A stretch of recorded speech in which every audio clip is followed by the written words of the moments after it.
할렐루야. 오늘도 새벽 예배 자리에 나오신 성도님들을 주님의 이름으로 축복합니다. 우리 함께 기도하며 찬양하며 예배 자리로 나가겠습니다. 함께 기도하겠습니다. 하나님, 하루하루 빠르게 흘러가는 저희들의 삶의 자리 가운데 늘 기도함으로 깨어있기를 원합니다. 여전히 우리의 삶의 자리는 어렵고 또 두렵고 힘든 상황이지만 오늘도 우리가 주님만을 바라보며 나아갈 때에 새 힘 주시고 능력 주시는 하나님 경험케 하여 주시옵소서. 저희들로 성령 충만케 하여 주시옵소서. 감사하며 예수님의 이름으로 기도하옵나이다. 아멘.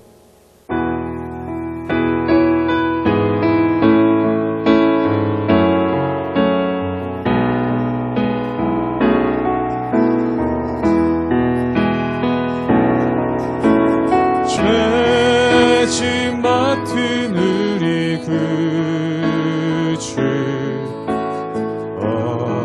어찌 좋은 친구인지,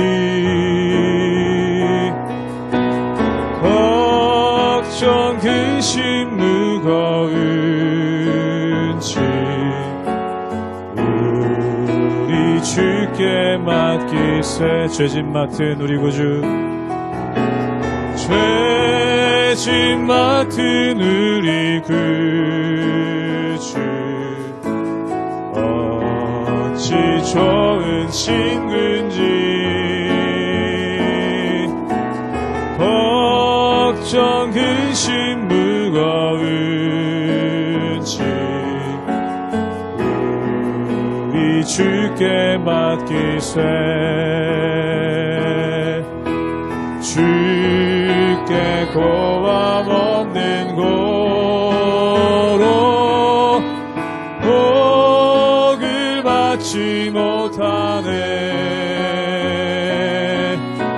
사람들이 어찌하여 아뢰 주를 모를까. 시험 걱정 모든 괴로움, 시험 걱정 모든 괴로움 없는 사람 누군가. 부질없이 낙심 말고 부질없이 낙심 말고 기도 드려 아뢰세. 이런 진실하신 친구 찾아볼 수 있을까. 우리 약함 아시오니 어찌 아니하릴까. 근심 걱정 무거운지, 근심 걱정 무거운지 아니 진짜 누군가. 비난 저는 우리 예수 주께 기도드리세. 세상 친구 멸시하고, 세상 친구 멸시하고 너를 조롱하여도 예수 품에 안기어서 참된 위로 받겠네. 세상 친구 멸시하고, 세상 친구 멸시하고 너를 조롱하여도 예수 품에 안기어서 참된 위로 받겠네. 의의 줄이고 목이 마르니 성령의 기름 부소서. 의의 줄이고 목이 마르니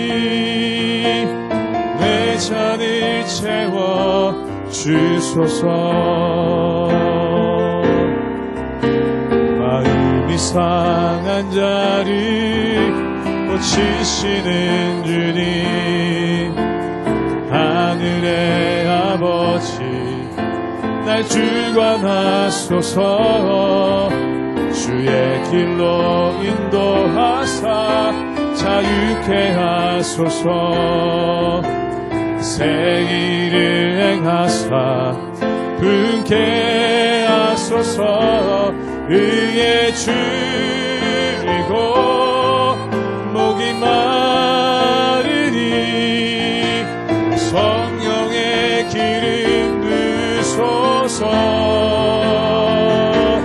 의의 줄이고 목이 마르니 내 잔을 채워 주소서. 성령으로 채우사, 성령으로 채우사 주 보게 하. 주의 임재 속에, 주의 임재 속에 은혜 알게 하소서. 주 뜻대로 살아가리. 세상 끝나 나를 빚으시고, 나를 빚으시고 새 날 열어주소서. 의의 줄이고 목이 마르니 성령의 기름 부소서. 의의 줄이고 목이 마르니 내 잔을 채워 주소서. 의의 줄이고 목이 마르니, 의의 줄이고 목이 마르니 성령의 기름 부소서. 의의 줄이고 목이 마르니 내 잔을 채워 주소서.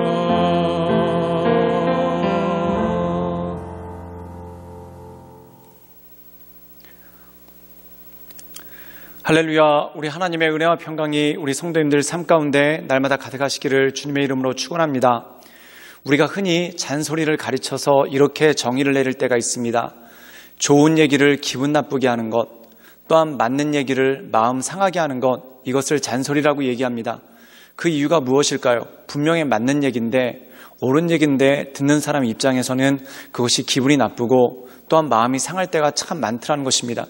사랑하는 여러분, 분명히 옳은 얘기를 했는데 마음이 상하는 이유가 무엇이겠습니까?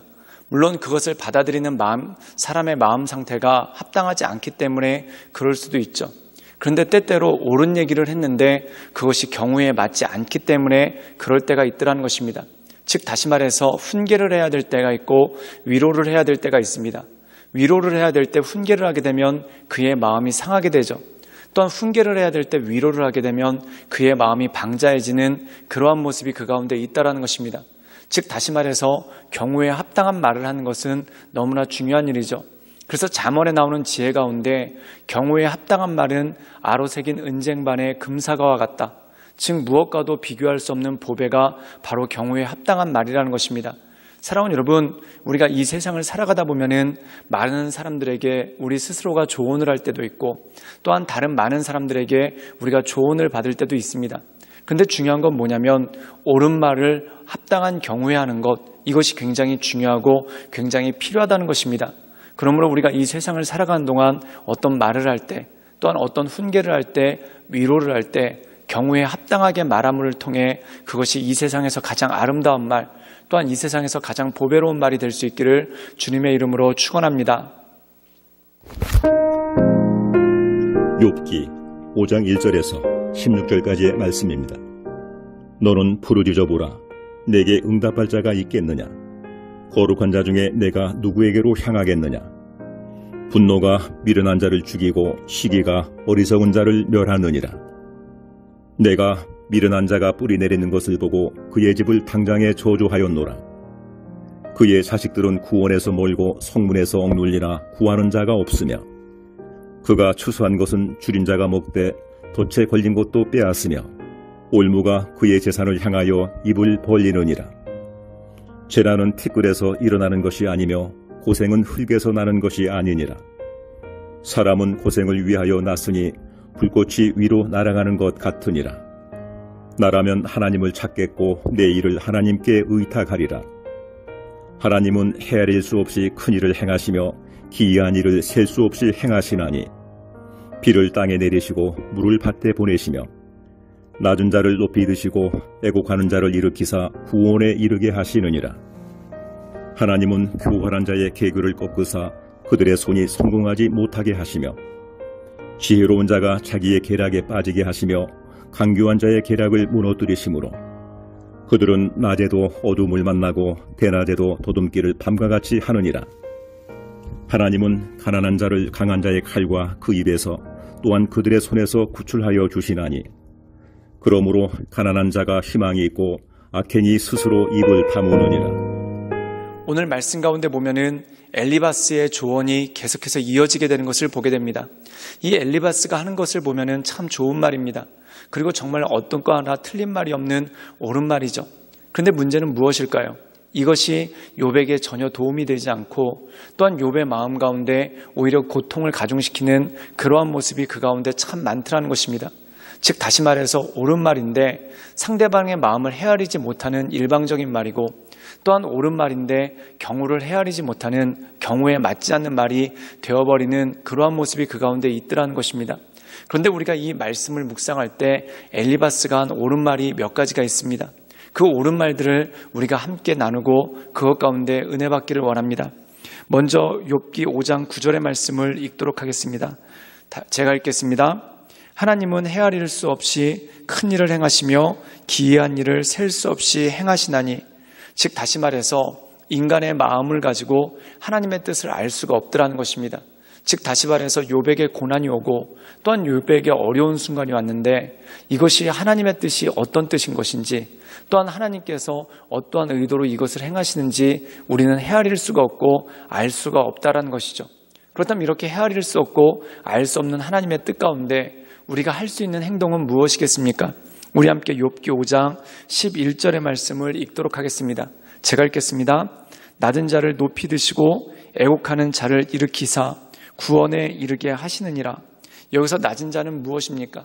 마음이 가난해진 자, 즉 무엇을 의지해야 될지 무엇을 구해야 될지 알지 못하는 그러한 어려운 가운데 있는 자들, 또한 애곡하는 자들, 이런 사람들을 일으키셔서 하나님께서 구원에 이르게 하신다. 즉 그들로 하여금 온전히 서게 하신다라는 말씀이 이 가운데 나와 있다는 것입니다. 사랑하는 여러분, 욥의 입장에서 보면 우리는 이 욥기를 처음부터 끝까지 다 알고 있기 때문에 욥에게 왜 이런 고난이 왔는가, 또한 욥에 왜 이런 어려움을 겪게 되었는가 그것을 잘 알고 있습니다. 그런데 이것을 당하고 있는 욥의 입장에서 또한 그것을 옆에서 지켜보는 엘리바스와 다른 친구들 입장에서는 이해할 수가 없죠. 그런데 한 가지 중요한 것이 있습니다. 우리가 헤아릴 수 없는 하나님의 뜻이 그 가운데 있다라는 것입니다. 즉 우리는 알지 못하지만, 우리는 하나님께서 어떤 뜻을 가지고 계신지 알지 못하지만 그 하나님을 바라보며 하나님께 잠잠히 나가는 것이 가장 귀한 것이고 가장 옳은 것이라는 것이죠. 사랑하는 여러분, 우리가 이 세상을 살아갈 때 우리 인생 가운데 참 많은 고통이 있습니다. 또한 이해가 되지 않고 분명히 내가 잘못한 것이 없는데 내가 억울한 일을 겪고 또한 내가 심하게 죄를 지은 것도 아닌데 내 삶 가운데 어려움이 올 때가 있습니다. 우리가 성경에 보면 요셉의 경우가 그렇지 않습니까? 그가 죄를 지은 것이 없는데 감옥에 갇히고 또한 그가 죄를 지은 것이 없는데 억울한 상태를 계속 유지하게 되는 그러한 일들이 있다는 것이죠. 그런데 그 나중에 보면은 헤아릴 수 없는 하나님의 뜻이 그 가운데 있는 것을 보게 되지 않습니까? 그러므로 우리 역시 이 헤아릴 수 없는 하나님의 뜻을 기다리며 하나님의 말씀 가운데 구원하시고 또한 부르짖는 자에게 응답하시는 그 하나님만을 바라보며 하나님의 은혜 가운데 날마다 서나가시는 우리 모든 성도님들 되시기를 주님의 이름으로 축원합니다. 함께 기도하시겠습니다. 늘 언제나 살아서 역사하신 주님, 우리가 이 세상을 살다 보면 우리가 헤아릴 수 없는 일들이 참 많고 또한 우리가 깨달을 수 없는 일들이 참 많아 우리 마음 가운데 두려움이 있고 또한 답답함이 있는 것을 보게 됩니다. 그런데 모든 것 가운데 능하신 그 주님만을 바라보며 낮은 자와 애곡하는 자를 구원하시는 그 하나님의 선하심만을 바라보며 우리가 날마다 주 앞에 서나갈 수 있도록 주여 도와주시고 주님 이끌어 주시옵소서. 주님께 모든 걸 부탁드려오며 살아서 역사하시는 주 예수 그리스도의 이름으로 감사하며 기도드리옵나이다. 아멘.